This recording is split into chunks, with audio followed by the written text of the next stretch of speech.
The game Saturday was a great Texas OU game. In fact, it's one of the best we've seen in a long time.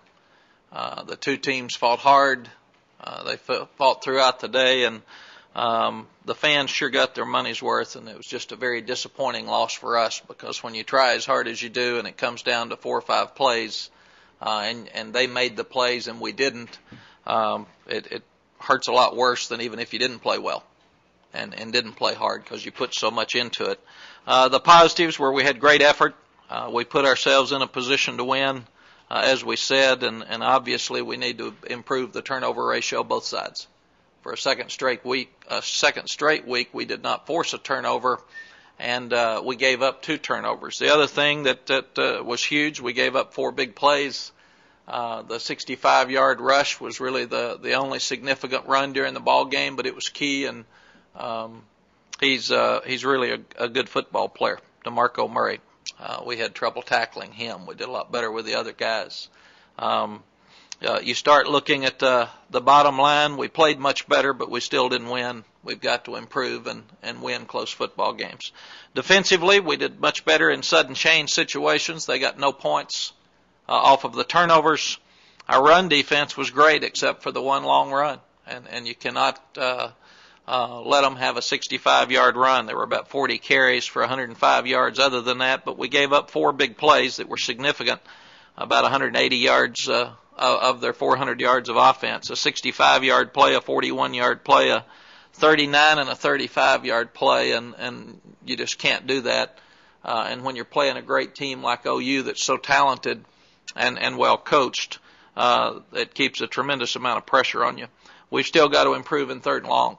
We had them in critical situations 2 or 3 times, and they got out. I thought the key situation for our defense was in the 4th quarter when it was a 21-21 game, and we kick off and get them inside the 10, and you got to give them credit. They have the 90-plus yard drive for a touchdown to score and go ahead, and we lose field position, we lose points.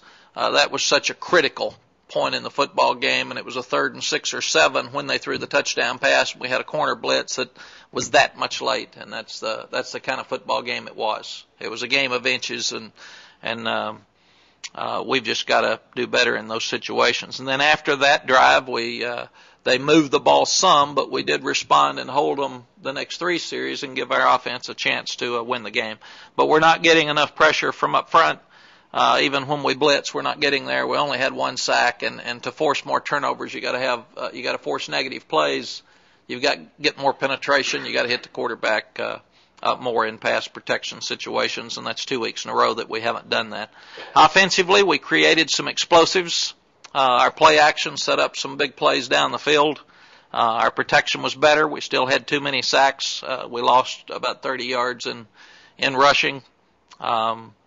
Thought we responded well most of the day, but again, in the 4th quarter, when we had to drive it and score, when it was a 28-21 game, there were 3 opportunities, and our offense didn't drive it down and score. Both of the turnovers were on their side of the 50 heading in, so they had a chance to get points in both of those situations. In the kicking game, it was much better than a week ago. We won the field position. Our kickoff team with Quan gave us great field position throughout the afternoon. He's just playing great. I think his effort, his toughness is just courageous, and we're really excited about all the things he's doing to give us a chance to win. Justin Moore's hang time was really, really good in punting, and we were much better at covering punts. We held them to -3 yards on the return. On the negative side of that, we only got 3 yards of return. So we've got to do a better job. We're not blocking punts or returning them like we have in the past, and we're not creating field position or turnovers in our punt block situation. We've still got to cover kickoffs better, even though the kickoff coverage gave us a chance to really have field position to win the game. So it was improved from last week, even though that we've got some more work to do in that area. We won the explosives 8-7. We lost the turnovers 2-0. And won the kicking game because of field position, probably because the significance of the kickoff coverage that got them inside the 10-yard line. That was probably the difference. As far as predicting what happens from here, it's been such a crazy year. This time last year, no one would have thought leaving the Cotton Bowl that OU would have won the Big 12.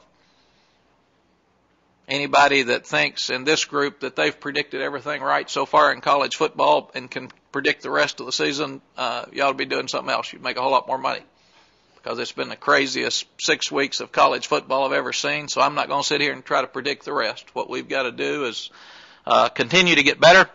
To try to predict who would win a championship right now is ridiculous. With what's happening across the board, you got to get better. You got to play. People talk about not playing with great emotion before and after the OU game. That's not a situation that we can have. We've got to play with great emotion this week. Going to Iowa State, and Coach Chiswick will have his bunch ready. They did beat Iowa, which was an emotional game for them, an emotional win with their rival. We've seen Brett Meyer. He's completing 62% of his passes, but he threw for a bunch against us last year. Todd Blythe's a great receiver, and he has a chance to break their all-time receiving record. And J.J. Bass is the third leading rusher in the league. And there will be a lot of familiarity between Gene and what we do offensively. Question marks. Is this sort of a chess match this week because Gene knows y'all and y'all know what Gene likes to do defensively? Yeah, Gene and Dwayne are great friends, and they're very close, and they spent 2 years of every day together in a meeting room, and you start looking at the same thing with Greg Davis and Gene on the field and preparing every practice plan. So there's a lot of familiarity, and you have to be careful in situations like this that you don't look too much into what you think you know that he'll do and then try to change too many things. You just got to be who you are. Mack, the turnover thing, is there a certain amount of luck that's involved? I mean, a ball bounces in, bounces out. Last year, seems like they bounced your way, yet you still need to figure out how to force those. I think that's true. You get into half full and half empty glasses, and it's really interesting to see how people respond to it. If you can't say that you've had bad luck, because if you do, it's a cop-out. I mean, you can't fix bad luck. I found a penny and I put it in my billfold and it didn't help. So and the head was up, and all that good stuff. So it didn't help. So what we've got to do is we got to play better defense, and we got to knock more balls loose, and we got to take care of the ball better. In the situation, there were balls that were tipped that we could have gotten that we didn't get. Our ball goes right through a receiver's hands and it hits him right in the chest, and where he can return it. The ball, I thought Jamal had the ball tucked away again. Their linebacker makes a great play down at the goal line, and we can't have that happen. So what you've got to do is you got to keep it half full, but you got to do a better job in those areas. We have to get more turnovers than we give, and that's I think that's the third time this year we haven't. Arkansas State, we didn't either. We just happened to win the game because we were a better team. Coach, does it give your team hope seeing how crazy college football is? It seems like everybody's at least going to have one loss, and or before 2 losses might totally take you out. It doesn't seem like that this year. No, it's finally caught up, I think. This is the craziest year I've ever seen in my 33 years, and Sally read me parts of an article from USA Today Friday that said it was 1992 when the scholarship limitations changed, and that I think they said the only thing that we can assure you won't happen is Stanford will not beat SC. So who knows? I mean, you can't tell. So the thing you got to do is play. You just got to play and quit worrying about it and quit worrying about the end and get better as a football team and make sure that we have our best effort, because there is absolutely no doubt that you could win or lose every game that you have left based on the way things are going. Coach Brown, so much of life is people always try to begin with the end in mind, whether it's college, whether it's career, wives, kids, whatever. This is really not a sport where you can do that anymore, and you got to play the game that's in front of you. Is that your style of coaching right now with this team? Well, it has ever since I've been coaching. Coaches never look ahead. I mean, they try their best to do what's at hand, and preseason you may work on some things down the road, but when it's game week, you prepare for that game and you go full speed ahead, and you all you try to do is learn from the past. You don't dwell on it. If there's something that will help you prepare for the next week from the last 6, you do that, and that's what we do. But beyond that, you don't worry about the ends. You try to do the best you can right now. Let me follow up with that. You guys are so good on the road. Is it actually good right now that you guys are on the road and you can concentrate and learn and do what you guys do and get it better? I don't know. We've really never thought there was any difference in being on the road or at home. We've been good both places, and we're bleeding a little bit right now, and we got to stop the bleeding and go back to work. Coach, you and Coach Davis talked last week about giving up on the running game too quickly against K-State. After looking at the film, assess the running game as a whole against Oklahoma. Yeah, Oklahoma's probably the best run defense, one of the best in the country, and they're really, really good, and we hit some creases, and I didn't think we gave up on it too soon on Saturday. They were just harder to get. Thought we had a chance to win a game. That's what you go into. Kansas State, we didn't. In the end, 8 minutes left, we get the ball back, and we still can't make a first down. So it was a different circumstance and a different ball game. Coach, we had a lot of success with the tight end in the first half. What was OU doing differently with our tight ends? Oh, Greg will explain that to you in a minute. He'll be here. That's why we send coordinators over. If we sit here and I explain all the fundamental stuff, and then you all ask them, all we're doing is repeating. So you can beat him up over why he didn't throw the tight end more second half. Jamal obviously had a fumble. Does his running style, is it, I guess, harder for him to kind of hold on to the ball in situations like that because he is so active when he runs with the football? I don't think so. He's probably trying too hard and competing too hard, and there's a fine line. We talked about the half full and half empty. There's a fine line between a team trying too hard and sometimes just being confident. You talk about your effort that you've had this past week. How nice is it going into this week, knowing you're coming off of that? Well, it's a great effort. You just hate to have such a great effort and lose. I mean, that's the sad thing about it. And what I talk to the kids about Sundays, it's amazing to me that we're seeing across the country good effort, bad effort so much now, more than ever before, and I don't understand that. Seems like to me you ought to play 12 times. Kids work 365 days a year for 12 Saturdays. It seems like to me everybody should play their heart out every Saturday. And you look across the country, it's not happening right now, and that's a concern. Colt showed again how his physical toughness was, and I know you got to be happy about just he keeps coming back and back and back. Yeah, Colt played great. The problems Colt's had this season haven't been Colt's problems. It's been what we've done around him, and I thought the protection was better, and he played with more confidence, and we made some good plays for him. Matt, can you talk about coaching against a guy that you guys celebrated a national championship together and lived together for 2 years, and now the dynamic is totally opposite? Yeah, you take tremendous amount of pride in the guys that you hire that come in, and it works well, and it did for Gene. Gene's a great human being. He's a good father, a good husband. We're very good friends, and I'm proud that he was offered a head coaching job. You figure there's only 119 of them in Division 1A, so it's very, very difficult for anybody to be a head coach. I do not take for granted. I've had 24 years in this business, and you look at somebody like Coach Bowden that has had 124, and Coach Paterno about 124. Yeah, very few people ever get a job as a head coach, and then a lot of people don't even get to keep them, but about 3 years. So for Gene to be a head coach at Division 1A level in the Big 12 is really exciting for me, for him.